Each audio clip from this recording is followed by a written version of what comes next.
Well, we're going to try to talk to you today a little bit. I don't want to be boring. My name's John Gilbert.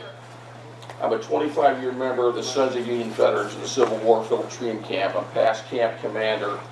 And today, I'd like to try to talk about briefly this battle at Gettysburg in 1863 in July. And I know a lot of you folks are aware of what happened and what occurred, so just try to bear with me. I'm going to try to bring to light a couple of things that maybe you might not be real familiar with.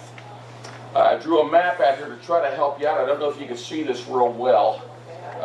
In Gettysburg, we had 9 roads that intersected into this little community.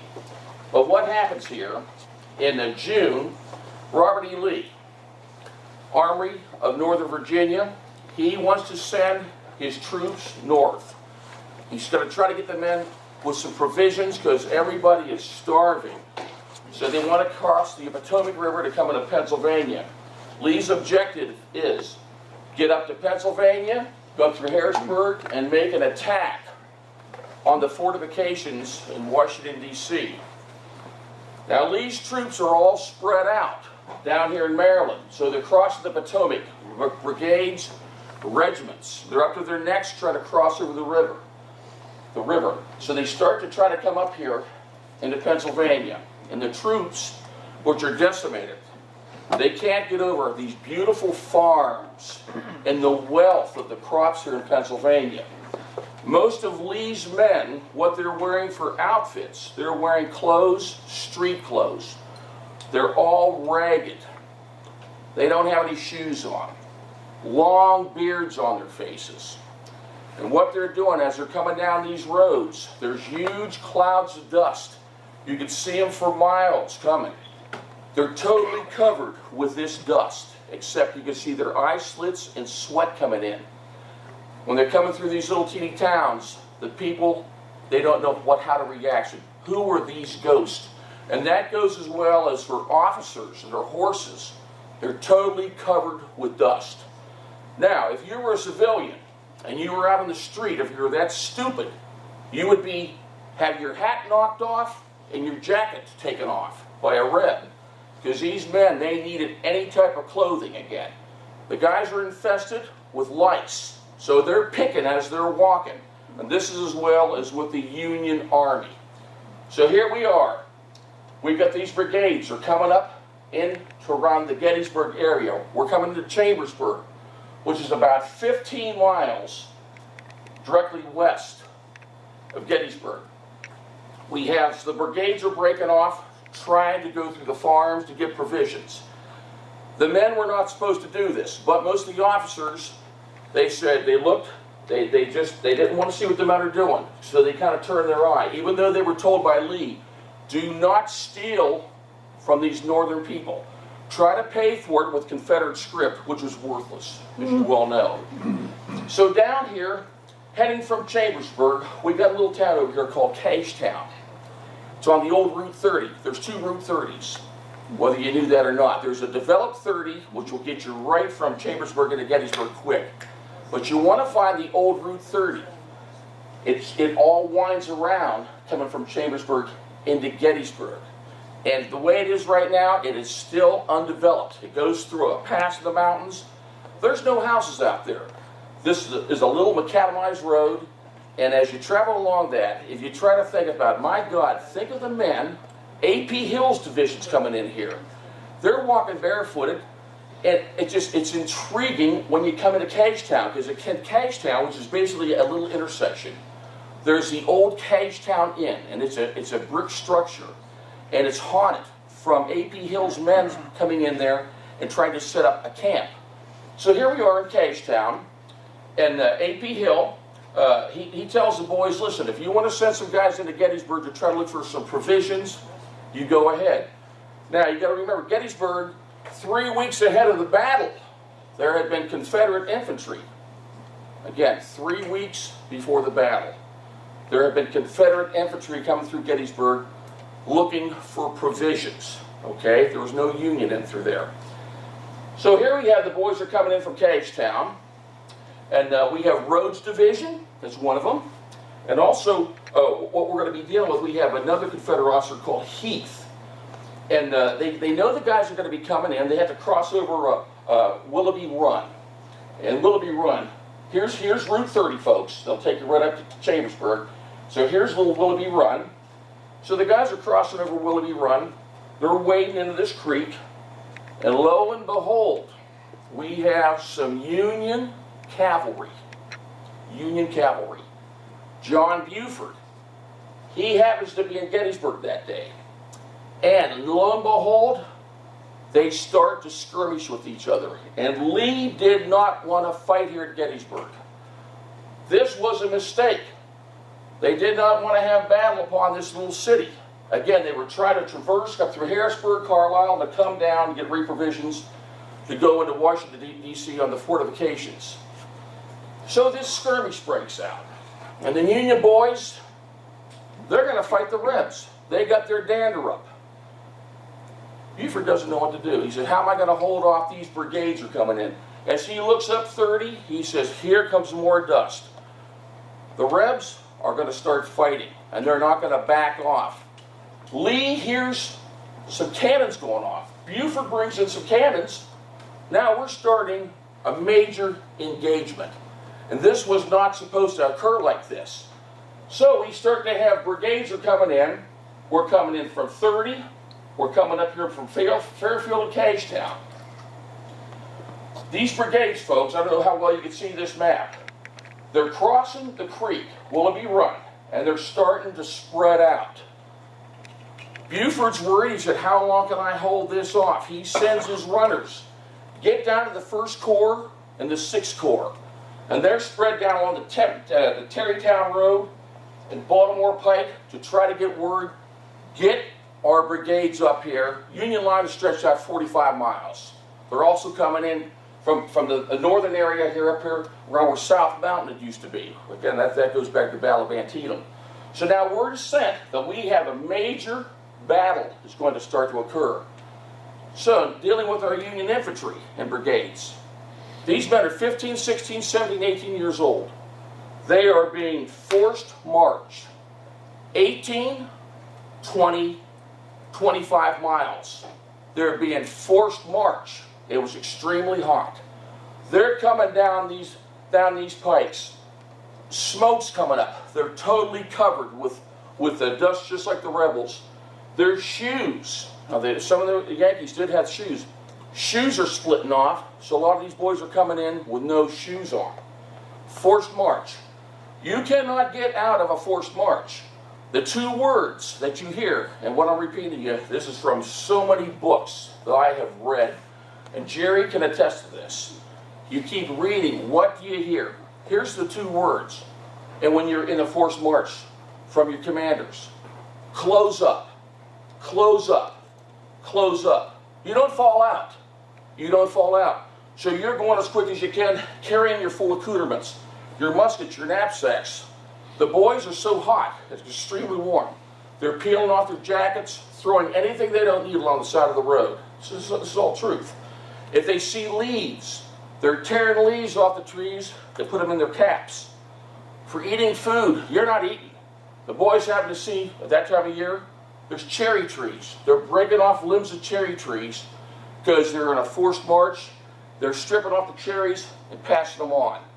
Urination and defecation is the thing we need to talk about. You're not stopping. You're doing it right in your clothing. And that's the way it is. You keep marching. Close up, close up, close up. I can't imagine going for 18 hours straight. But again, you're a young man, you're trying to stick up with your brigade. So here we got the 1st Corps, 6th Corps coming in. The boys and they're going all night long. Okay, they can hear, what's this rumbling going on, because they can hear the cannonading. Again, this gets back to the first day. More of these Confederate brigades are coming in, and we're starting to get around an area called the Railroad Cut. That's up here where Buford fired one of the first cannons, and that cannon does exist when you come down Route 30 if you get a chance to see it, because there's a nice plaque on that. So we got the Railroad Cut. The Railroad Cut, it was an unfinished railroad line. They had dug it out, and we have 2 major escalations. That's right in this area here. There are Southern fatalities. Union fatalities, they're battling back and forth into this gouge. There are being prisoners taken from both sides. And I want to read something here for you real quick. I'm going to read 4 little passages from some of these books that are not my words. This is from the men who were there. And I hope I'm not boring you. Here we are. Chaos rules the first day at Gettysburg. This is from a wounded soldier. He's going to tell you what it's like to get hit. We were then within a few feet of the railroad cut and were ordered to fix bayonets and charge, which we did. Some of the Johnnies, now those are the Rebs, that's their nickname. Some of the Johnnies threw down their guns and surrendered. Some would fire and then throw down their guns and cry. I surrendered, and some of them broke for the rear. I jumped into the railroad cut, and a rebel officer handed me his sword and passed through the cut with the intention of stopping the Johnnies who were liberating to the rear. Just as I climbed up the side of the cut, a big rebel broke and ran for the rear. And I called to him to halt, to which he paid no attention. And I flung the rebel sword at him. Just as I turned to throw the sword, a bullet hit me on the left shoulder and knocked me down as quick as if I had been hit with a sledgehammer. So his guys got hit with a mini ball. I found that my left arm was powerless, and so I ran around to the other side of the cut where our fellows had a heavy line of prisoners, intending to help to guard them, but I felt sick and faint, and the blood was running down inside my clothes and dripping from my pants leg, and my shoe was full and running over. So here we have one of our boys from the Iron Brigade. And the Iron Brigade, ladies and gentlemen, they were always known to wear these black hats. They were called Black Devils. This is one of the hats that they always wore. The Iron Brigade. Tough outfit. Tough outfit. So here we have, getting back on this first day's battle. What's happening now with the railroad cut now? We have more brigades that are coming in, going up here to the north and following the eastern sector of Gettysburg. So here we've got a whole line. Now this is the first day's battle. They're totally surrounding here our Union boys. And our Union boys are now, they're losing. They're losing, even though we got the 1st Corps and 6th Corps coming in under Reynolds. I hope I'm not boring you. I'm going to try to go as quick as I can for you on this.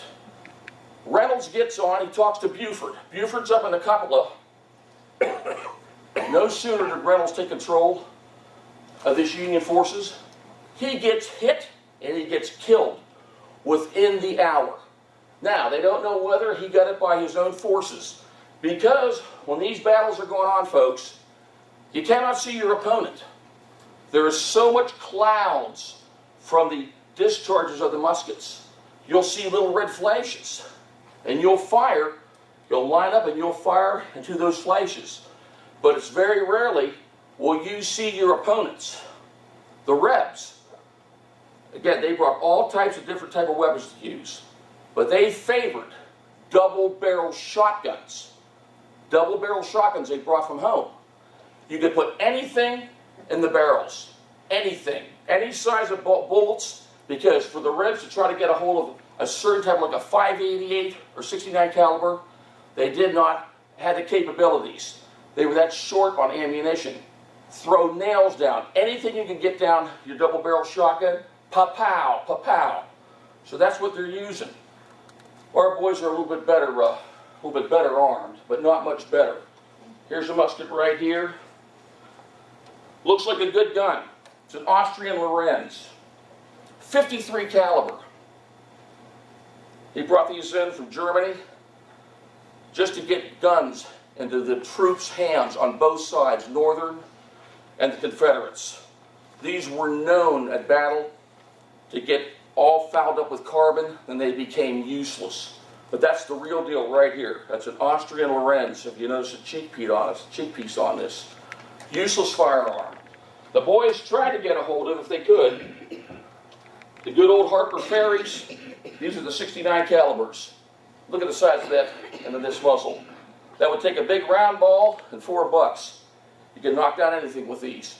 A lot of the troops use this clear to the end of the war, especially the New York regiments. Here was a particular gun over here. This is what everybody wanted. They all wanted this Springfield. 63 Springfields. They died for this one. This is what they wanted. This gun I bought from a very old man from Gettysburg. This was used in the battle. If you want to take a look at this, you can see at the very, very top where the man's fingernails had dug into this. I paid a lot of money for this, but if this gun could talk to us, right here, this is the real deal. This is what most of the boys want. Springfields. So here we have the troops. They're all stretched out. We got Gordon's brigade coming over here, and they're pushing and they're fighting and they're killing each other. You get up this northern sector, Gettysburg, and they're pushing and they're pushing and they're pushing. They're pushing south. They fought all day long. In the meantime, we've got brigades of Union are trying to come up. So we've got these Confederate brigades. They're pushing them. The Union boys, they're pushing them out of the city. They got them on the run. We're into the city itself. They're retreating up Cemetery Hill. It's getting to be dark. John B. Gordon did not want to stop fighting. Again, he's a Confederate officer. He said if he would have been allowed to continue fighting that day, he could have probably pushed, and this is a night attack, pushed the Union clear off of that ridge. Now, sooner or later, if they would have been pushed off, the Union, they would have regrouped somewhere down here around the Rock Creek area. So, night comes on, the battle kind of quells itself a little bit. Second day battle. Let me get a drink of water here real quick. Second day battle starts. 3:30 in the morning. 3:30 in the morning. Now, in the meantime, we've had more and more brigades, Confederates, coming in from Cagetown. They're all spread out. Chambersburg. They're all around this fish hook. They're moving up. They're moving up. 1st Corps, 6th Corps, 10th Corps coming in. Union brigades. Forced battles. 3:30 in the morning. 3:30 in the morning. That's when the battle resumes. You're dead tired. 3:30 in the morning. You've had nothing to eat. Our boys are being forced. Horrible battle starts. Again, 3:30, it's called Culp's Hill. In my opinion, that was the deadliest fighting of the 3 days. Again, these attacks that Lee is making, these are offensive, offensive, offensive, all 3 days. All 3 days. The Union, we're trying to defend ourselves. So here we start down here at Culp's Hill area. A lot of the brigades of the Confederates, they're crossing Rock Creek. That's about 30 foot wide. It's over your head. They're crossing. These guys are getting soaked. So they're crossing over through here, and they're trying to go up this Culp's Hill. It's a forested hill, and there's huge boulders. And our brigades, Union brigades, were very, very well entrenched. We've been cutting trees down all night and bringing rocks up to try to make some breastworks. So the fighting starts 3:30 in the morning, and it is horrendous. There are trees, huge trunks. There are so many mini balls are being fired. The trees are being cut in half. The trees are all deforested. There are no leaves left on these trees. This to me, this is hideous. The corpses of the Confederates, they're crawling over these guys who are wounded, trying to get behind these huge rocks. The boulders are there.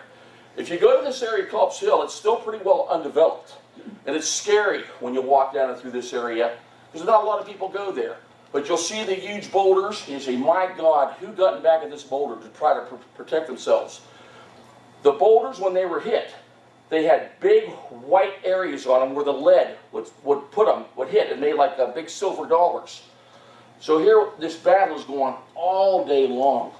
All day long. And then in the meantime, Lee decides, we're going to make another attack clear across this Seminary Ridge area. So we get to deal with, we have Little Round Top. I don't know if you've heard of that.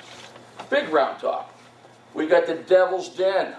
It's horrendous fighting, huge boulders. Texas brigades, Alabama brigades, Virginia. They're trying to come through Devil's Den. We got the wheat field. 10 times the Union infantry came across the wheat field, and they were driven back. And they died by the hundreds on the wheat field. We've got the peach orchard, which is just a little bit west from the wheat field. We got the Rose Farm. There were so many men who lost their lives at the Rose Farm that when the family came back to try to reoccupy their farm, the daughter of the Roses, she went insane. That's how tremendous it was, because there were so many bodies that were trying to be buried. Some of these guys, if they got a little bit of soil thrown on the top of them, they were lucky. So here we have this horrible battle now. It's encompassing Culp's Hill, going clear along these ridges. This is going on all day long, all day long. Horrendous. The battle closes the second day. So what do we get to deal with? Lanterns. Hundreds of lanterns are going out in the evening, looking for the wounded and the dead, trying to get the wounded guys back. Every building in Gettysburg, in the farms, they were used as hospitals. Not to mention, 3rd Corps, after the battle was over, they set up a huge area dealing with tents to try to make a bit of a hospital corps. So here, the second day, they're out there looking for their wounded. We don't know what's going to happen the next day. Excuse me here for a second here. Third day rolls around. Skirmishing has been going all night long. Not massive firing, but skirmishing. Boom, boom, boom, boom, boom, boom, boom. Third day breaks. What's going to happen? It's somewhat quiet. There's still some fighting going on around Culp's Hill, but not as intense as it was. Now this is the third day. Men are wounded. You have not eaten. You're filthy dirty. You're sweating. You're not getting enough sleep. You're totally exhausted. What do you got going for you? You got your youth. You got your stamina. There's been so many officers that have been down. Horses and mules. We got 7,000 folks. 7,000 horses and mules have been annihilated. The stench from the decomposition of the bodies now is starting. This is the second day. The second day. So it comes around 1 o'clock. You hear one cannon. Boom! Down through this area, right through here. Here it's Lee's, one of his signal guns. You've heard of Pickett's charge.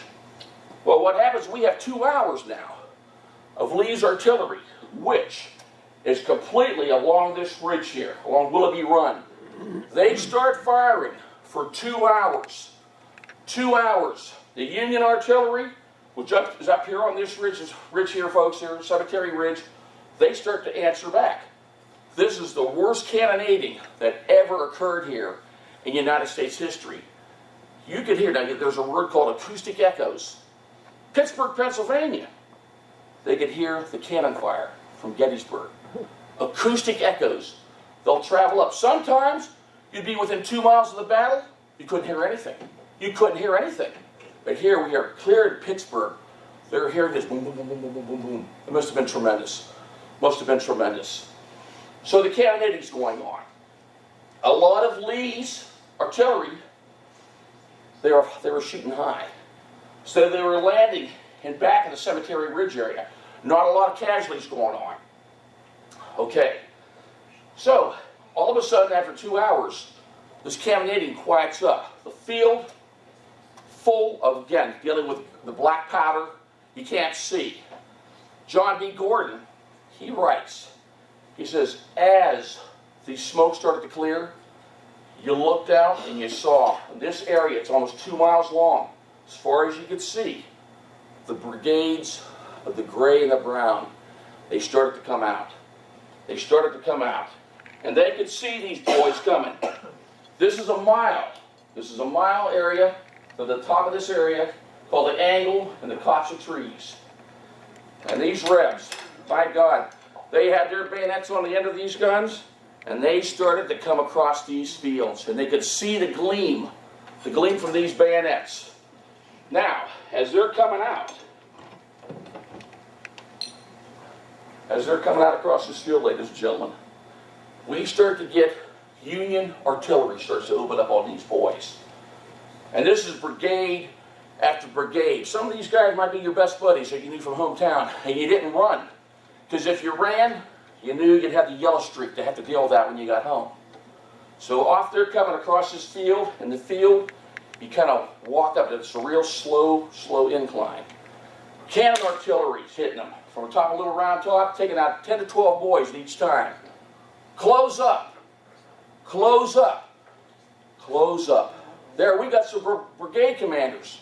McClaws, Lewis Armistead. God, I don't know how Armistead did this. He stuck his hat on the end of his saber, and he led his boys. He led them across that horrible carnage. He said, for your homes, for your fireplaces, for your loved ones, for Virginia.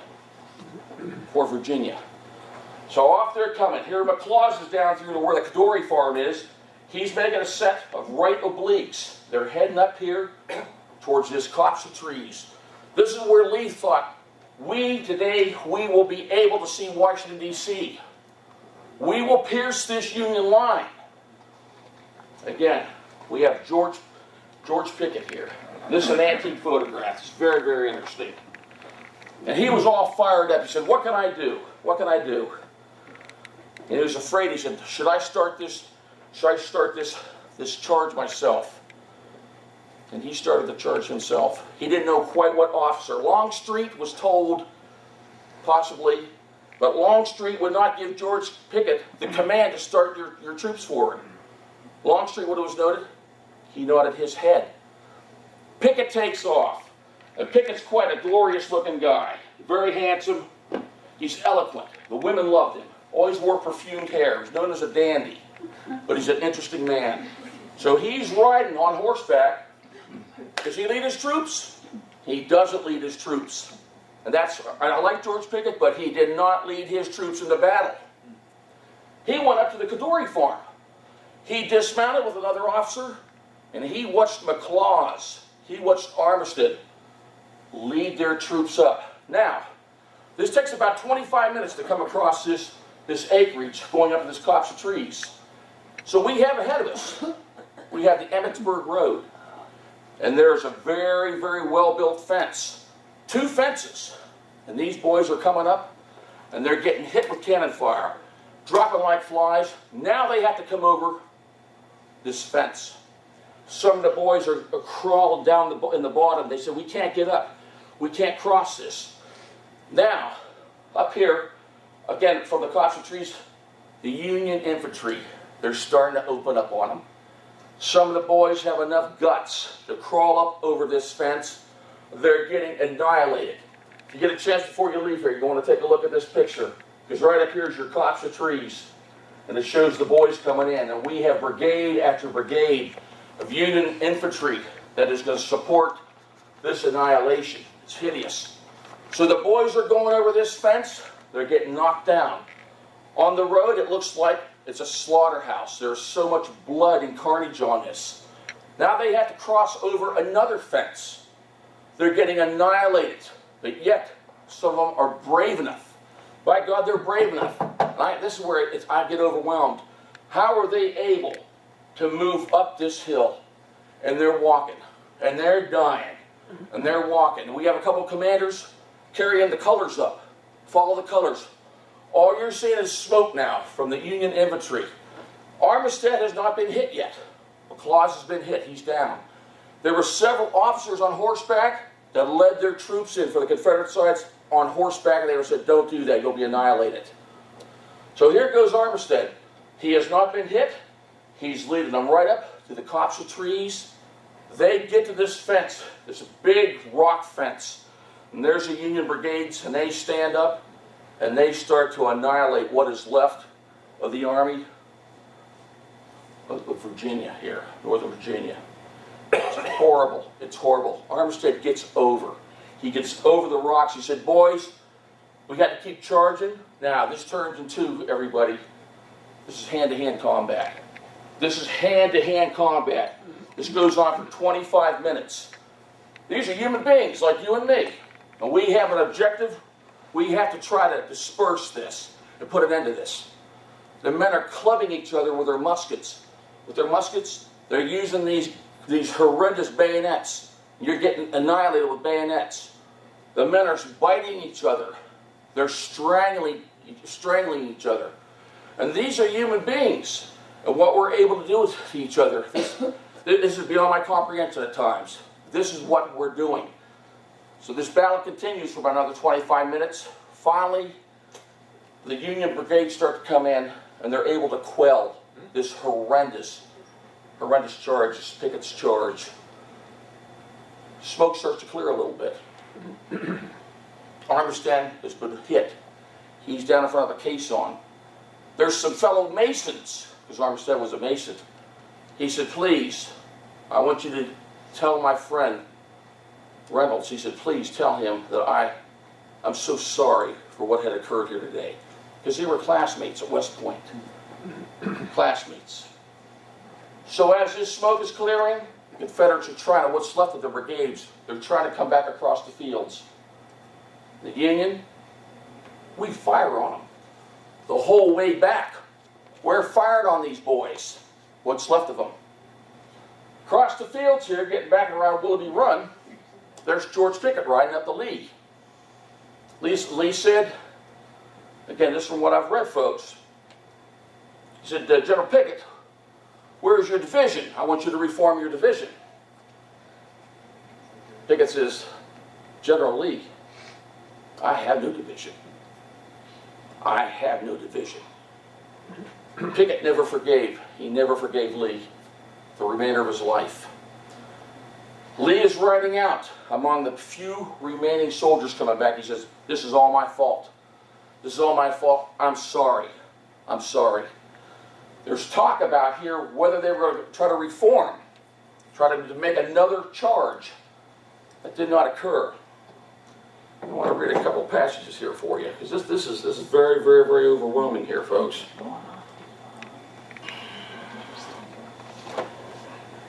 Well, this is right from John B. Gordon. This is a good book. Reminiscences of the Civil War. He's a fabulous, fabulous writer.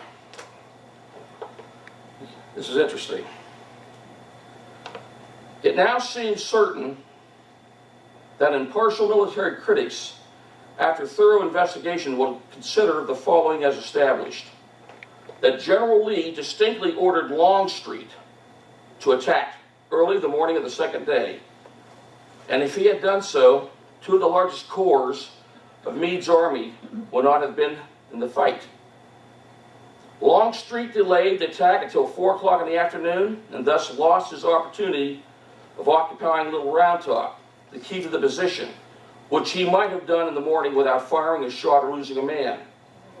Number 2, that General Lee ordered Longstreet to attack at daybreak on the morning of the third day, and that he did not attack until 2 or 3 o'clock in the afternoon, the artillery opening at 1. That General Lee, according to the testimony of Colonel Walter Taylor, Colonel C.S.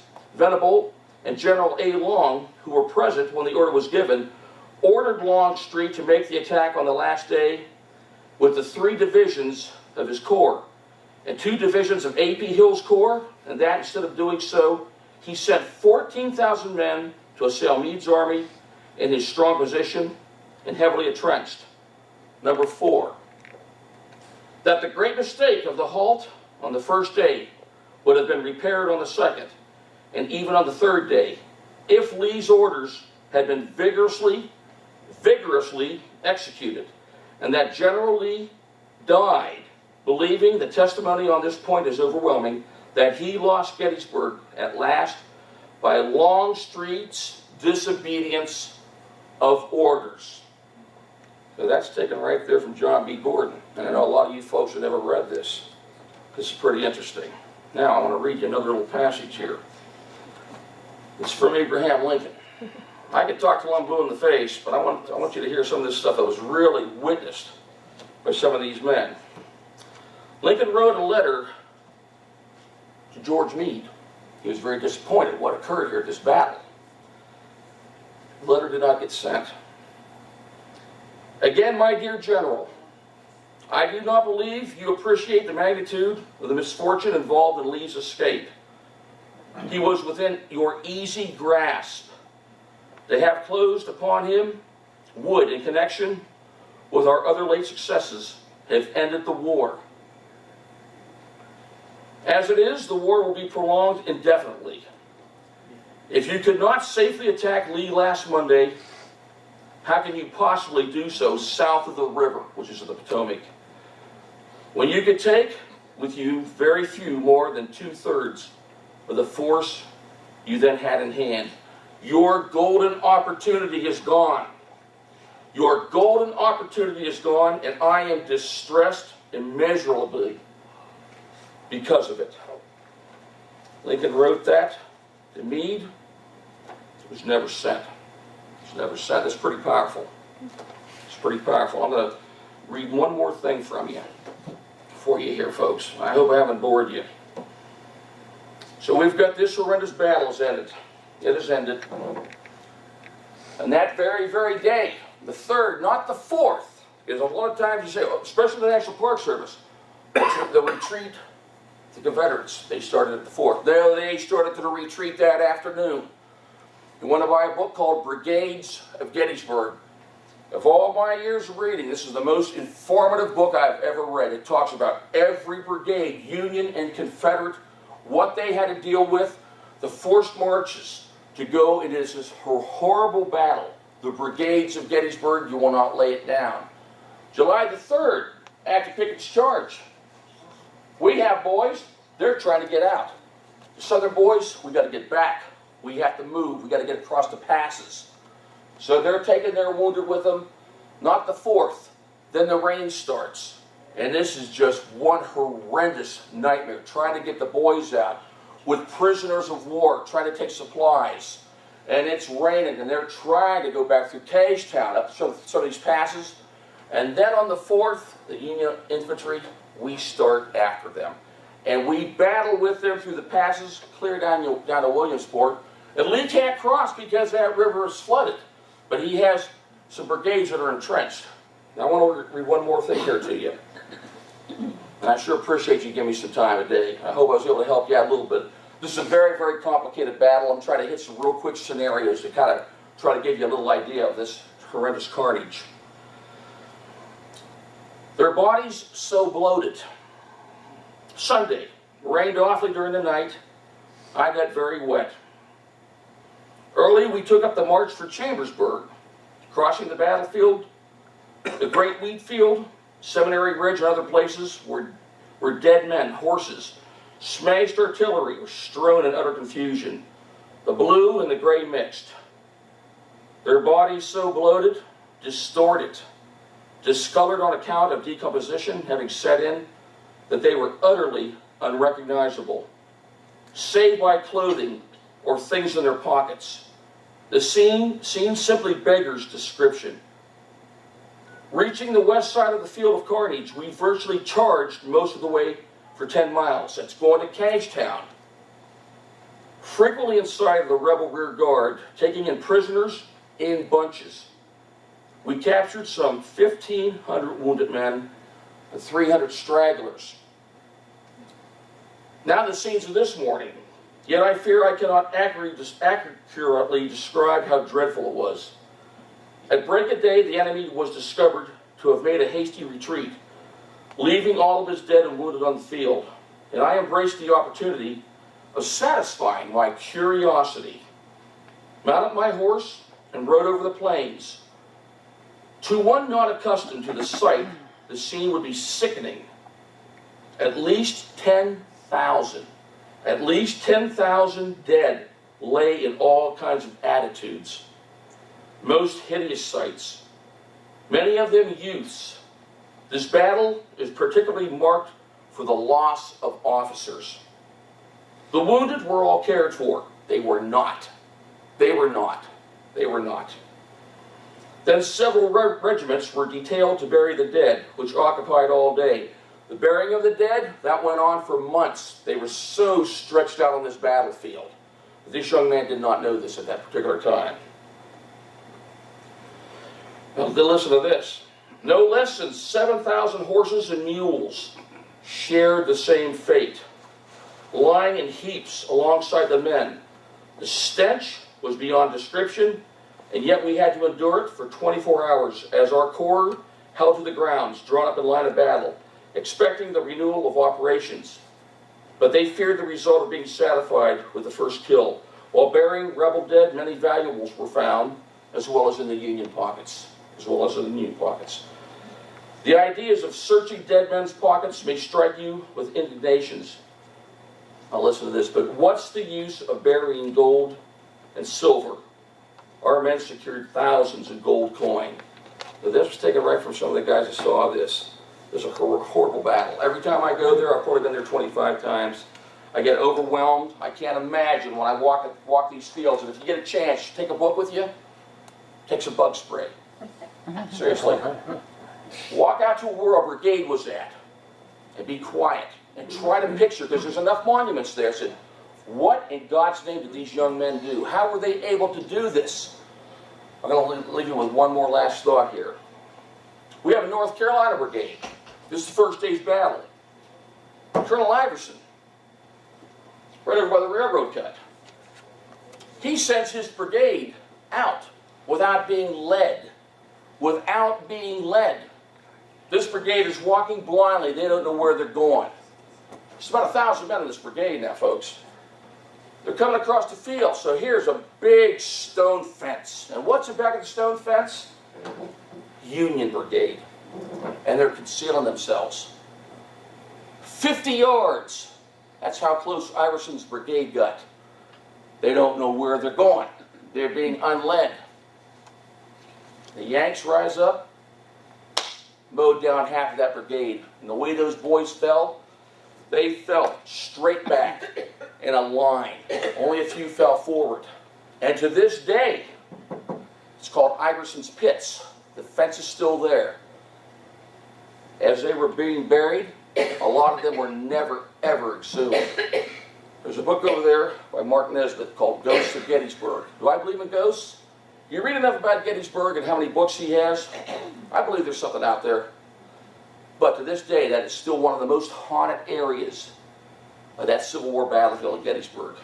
Iverson's brigades did not lead his men. I think that's shameful.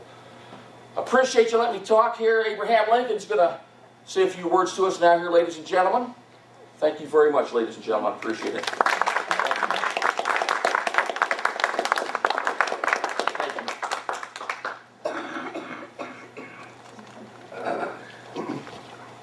Hello, everyone.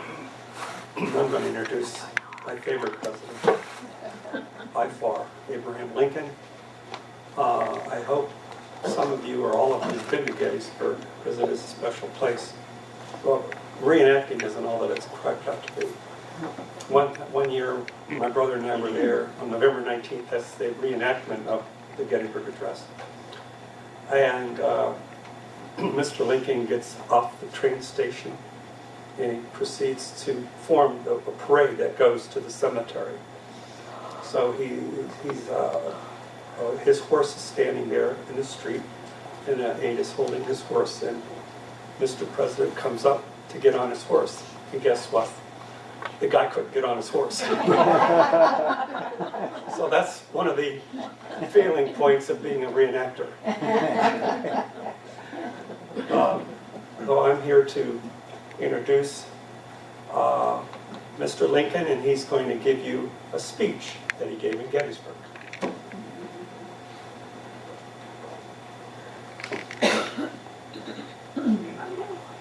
I'm going to step out of the Lincoln for a moment and just tell you a few things that I've read and that I've learned.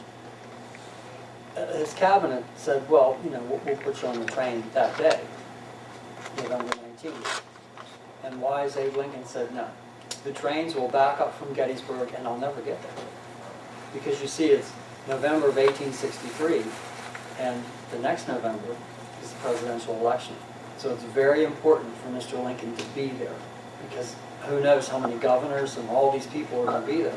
And he wants to be there to talk with them and, you know, work on his election. Because at that point, the Union had been defeated so many times that he was very doubtful himself that he would get reelected. So when he left D.C., Mary was really upset with him because their remaining son at home, Tad, was very sick. And she said, "You cannot leave me with him." Because see, they had lost a baby in Illinois, then they lost Willie upstairs in the White House just the year before, and Lincoln said, "I have to go." So he gets there, and that evening a telegraph comes. Mrs. Lincoln sends word that Tad is much better tonight. So that was a good thing. And when they got there that evening, the night before the speech, and then there's all kinds of stories about he wrote the speech on the train while he was going there. But there were so many people on the train that he talked with and had conversations with.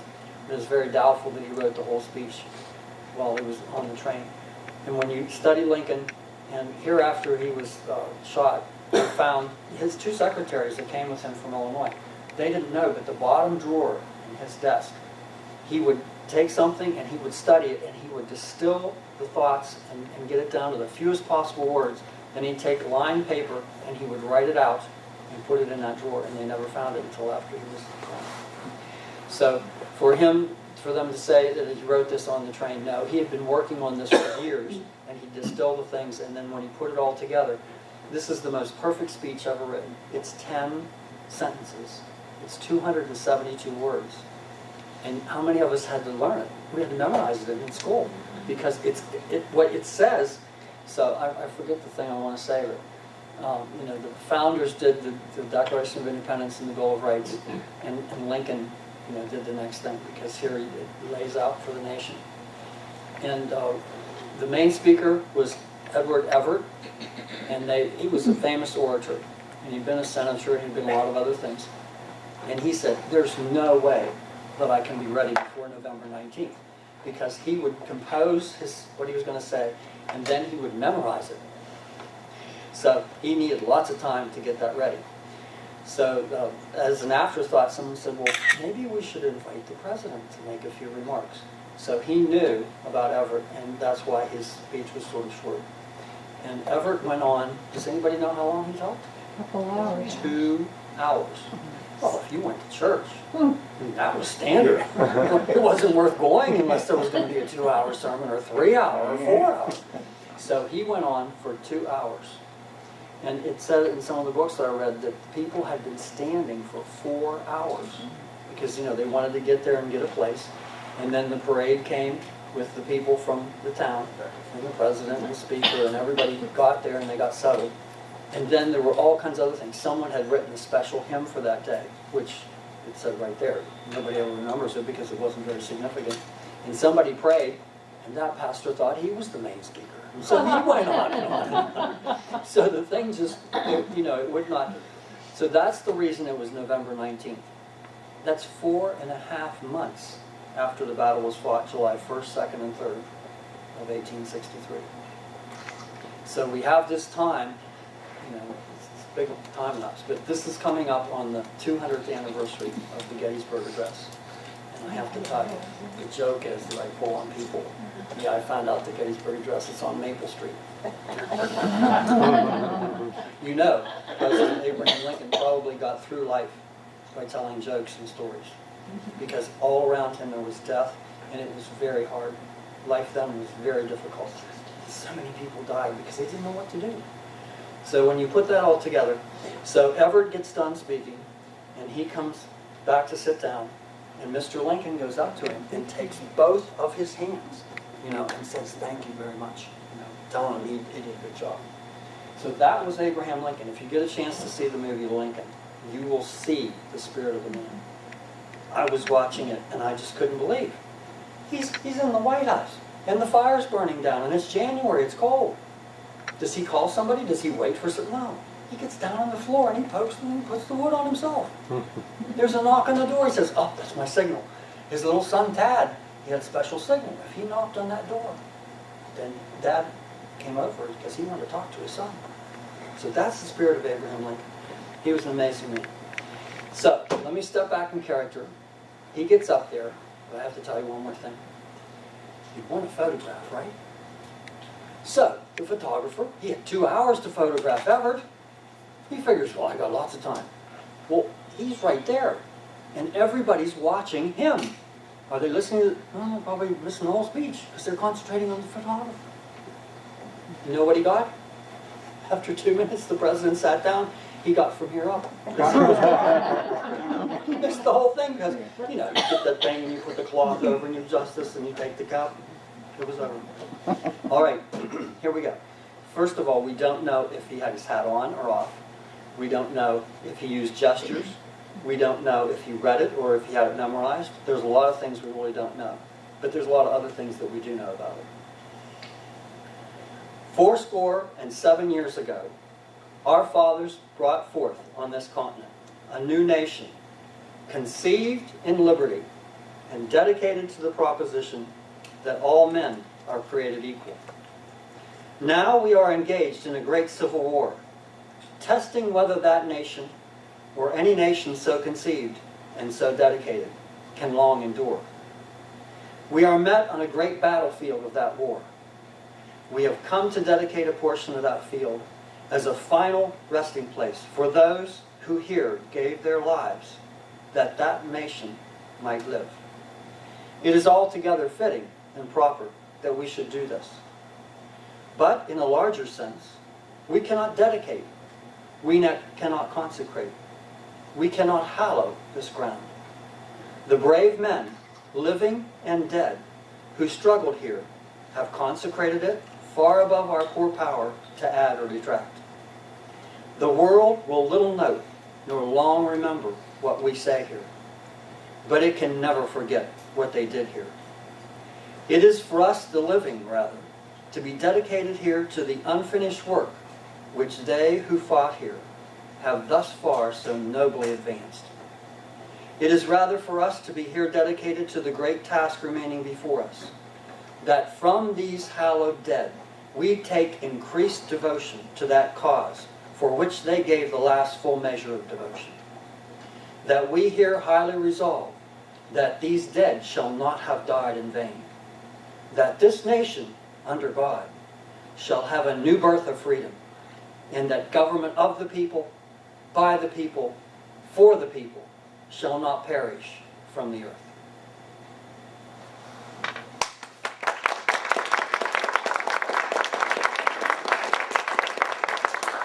That's another thing we don't know. It seemed from the accounts that I read that they were so startled that it was over. They didn't clap. You know, the seconds go by and it's over. You missed your chance. It's gone. So I don't know. They're not real specific because the doctors and everything they were so bad back then. But they didn't know what he was getting. But he was like really starting to feel terrible. And by the time he's on the train and back to Washington, he's just out. And he's really sick for days and days. And right away when he sat down, he told an aide, you know, that won't wash. It was a total failure. Because there was no applause.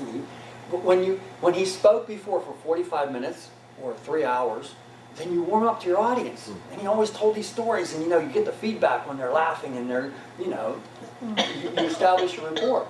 But for 2 minutes, it's not enough time to do anything. So he thought it was a total failure. But then there are accounts from the Chicago paper, that's his home state, and from many others. And they, you know, right away, they read the words and they go, this is a great speech. And Mr. Everett wrote him a note the next day. And he said, if I would have said as much in 2 hours as you said in 2 minutes. So he recognized it. He saw it. So that's my little part. And I was awestruck. I said, I'm the right height. Not real handsome. I like to tell jokes. I think I could do anything.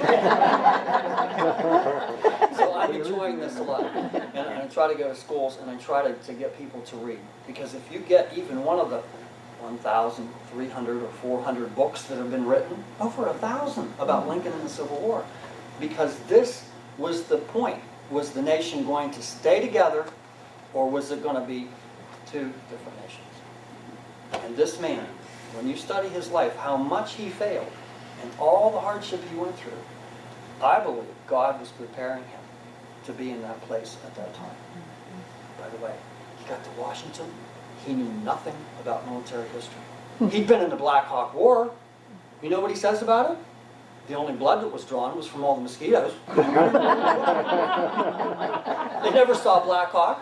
They never engaged in any fighting. All they did was, well, it was over. And he said, the best honor that I ever got was my men elected me colonel. That was even more important than being president, because his own peers said that you be our leader. Isn't that amazing? So enjoy learning about Lincoln. Tell your kids and grandkids. Get them to the library. They need to hear about Thomas Edison. They need to read about people. Right? Right. That's how we know. That's how we understand that this nation is unique. These people came from all over the world. And somehow, sometimes it took a century, they got along and they got together. And look how strong we are, because out of many, one. Thank you.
That was great. That was great for the technology of its time.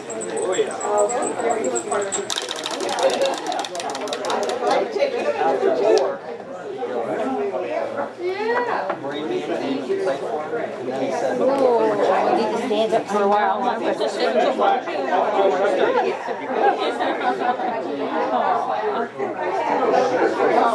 he did it with a smile. Do you know why? It's it stands off the camera and until he's smiling, your face gets that. It's all There's a whole bunch of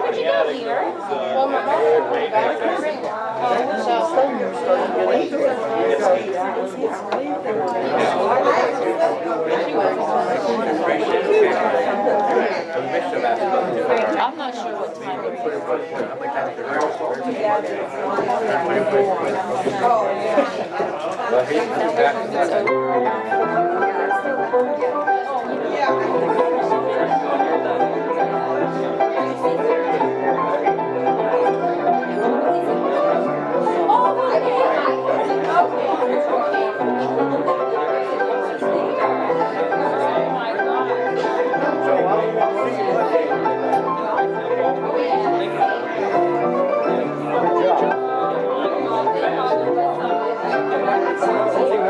Kentucky, you say, howdy.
piano school. Very nice.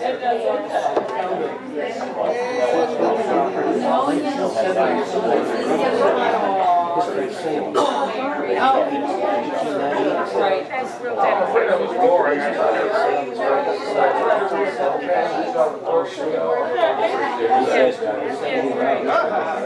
What we learned.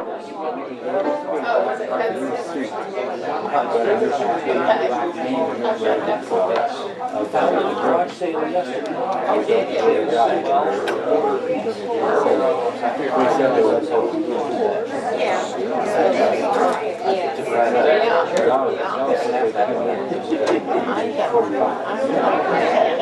I still had it in the first training.